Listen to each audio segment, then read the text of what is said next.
Gorm's Pardsy here.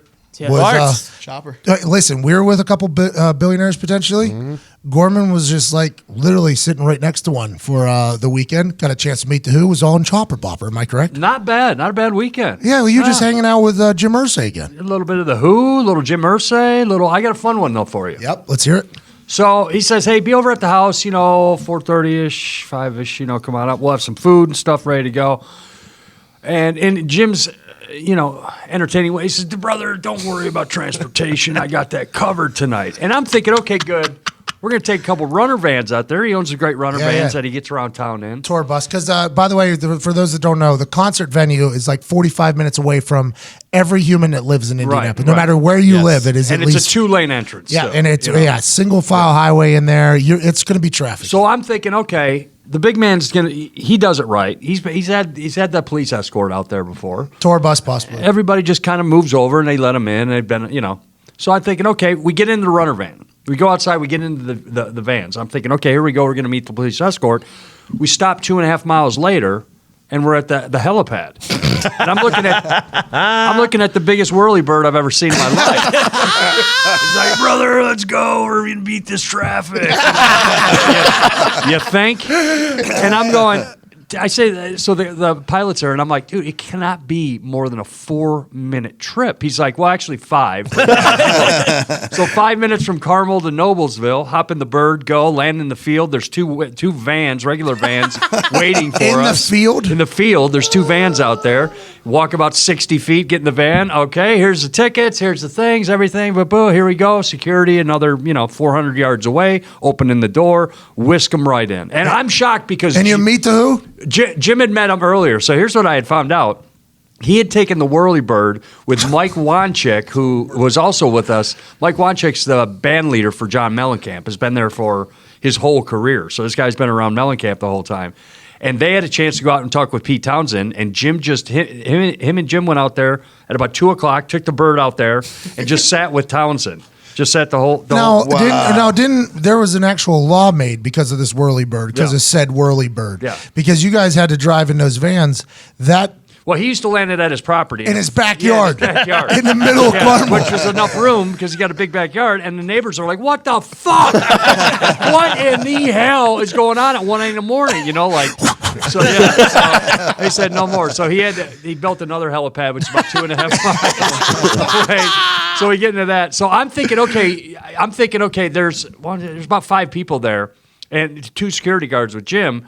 So I'm thinking, well, he's going to go up on stage. I'm not asking questions. I'm not. You're there for the ride. Yeah. So I'm thinking, okay, they're going to whisk him up.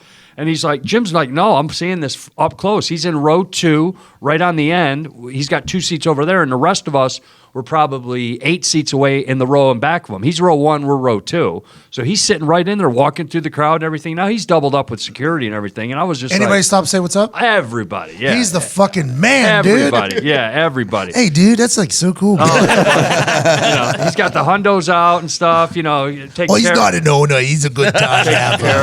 It was great, man. I'm sitting there watching, from 15 feet away, watching the Who up there, and he's having a great old time. And he's like, all of a sudden, man, we're seeing the whole show. I mean, the whole show. It's a couple hours in, and we're over here on this side. We're looking over at him because he's not going to go when the show lets out. Can't do that. So he's got to know exactly. So he had already worked it out with Townsend when he went and talked to him earlier of what the second to last song is. Hey, you need a set list, brother. We need a set list. We won't get fooled again. Let's go.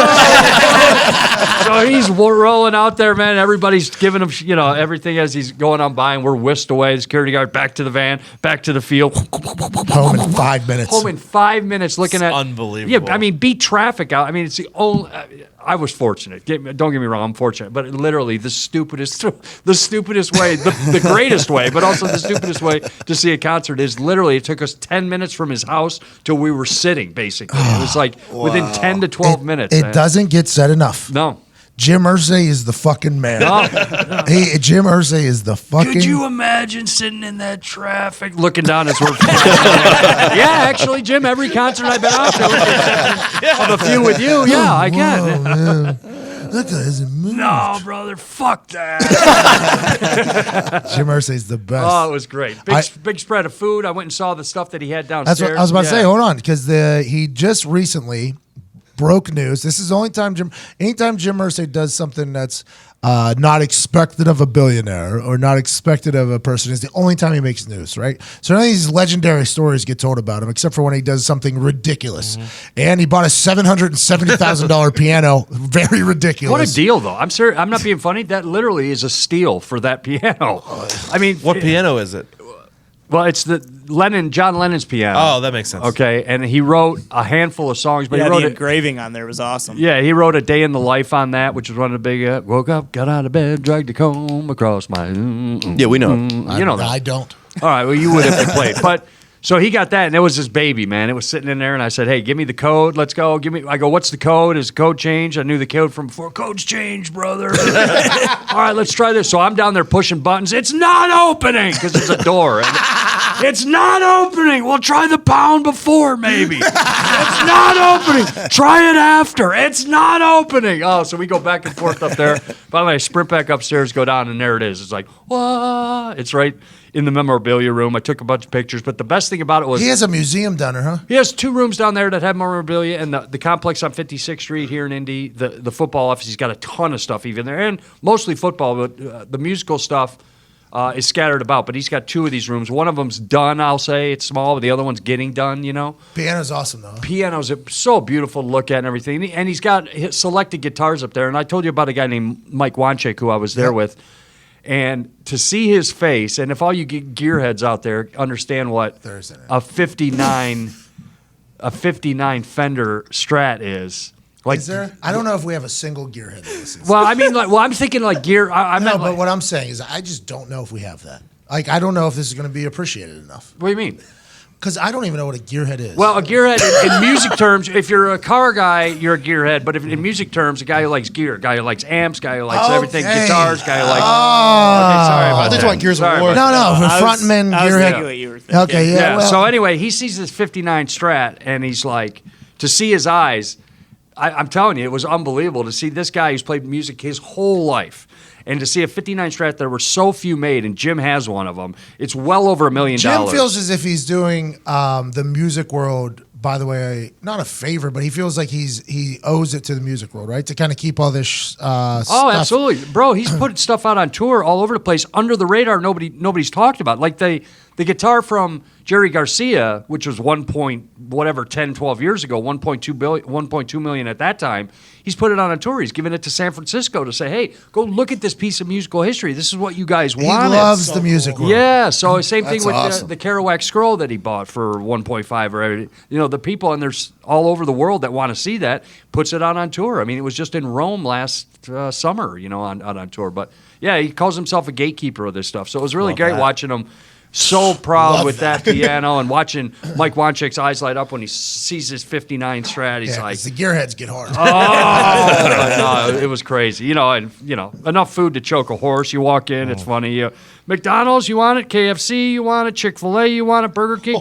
Oh, by the way, great Italian spread over here, homemade here, anything you want. It's like Hartford, there wasn't a single restaurant open. Ursay's got 45 of them inside his house. Oh, it's great. It was great. It was just he did it right. It was just fun to see him with the Who. Watching like while they're up there doing it because he's Like a fan, yeah. Yeah, when he was 10 years old, like he was like, man, I was buying Who albums and thinking like, man, one day I'd like to.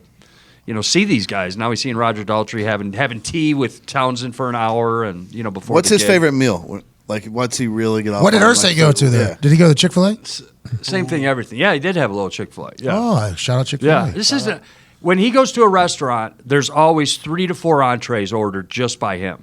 Yeah, we're going Really? to try it. Got to try it. Got a steak here, got a fish there, got some crab there. We got to Love that move. Dude, he's the best. So it's all around. Everybody help yourself, but we're gonna try everything. I'll take Love that. one of everything. Big a la carte guy. I'm a huge Jim Irsay fan. Does he play instruments himself? Oh, yeah, dude. He was supposed to play at the Super Bowl after party. He can pick that fiddle. He was supposed to play the one that we lost. The entertainment was going to be brought to you Zero by... chance he was getting up there and playing after that loss. No, Zero. no, he didn't. There was no performance after the loss. But there was supposed to be one special guest performance by Jim Irsay. And I was elated. He's an electric individual, man. Good for him. At his daughter's weddings, he's plugged in with friends that have been there and played galore while the dance floor's going on. I think he played at a birthday party he was at that I was asked to go to. He was at a birthday party, somebody he knew, and I was asked by his assistant day of that was like, is there any way you can be at blah, blah, blah at 7 o'clock tonight? And I was like, I don't think so. Is there any way that you could be at blah, blah, blah at 7 o'clock tonight? I was like, I honestly don't think so. Okay. Mr. Irsay was wondering if there is any way. I was like, oh, yeah, I could be there for sure. I know how this goes. And I get there, and he's just having a good old time, and then he fucking plugged in the guitar and started playing, and I was like, he can play. This dude really is good, huh? electric. Yeah, he is. Nice. He's an awesome guy.